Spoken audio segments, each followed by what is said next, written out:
Welcome to our guide on Filmora 4K video editing. Today, we'll explore its amazing features that simplify the editing process. Let's get started by setting up Filmora for 4K video editing. Open your Filmora software and navigate to the settings. Importing media files correctly is crucial. Drag and drop your files into the timeline for easy access. The Filmora interface is user-friendly. Let's take a quick tour of its key features.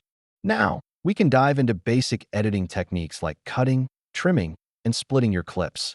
Enhance your video with exciting filters and effects available in Filmora. Let's see how to apply them.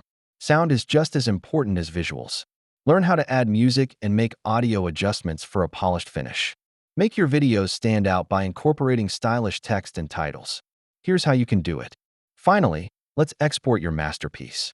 I'll walk you through the best settings for 4K video export. Thank you for watching.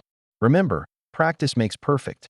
Check out the resources in the description for further learning.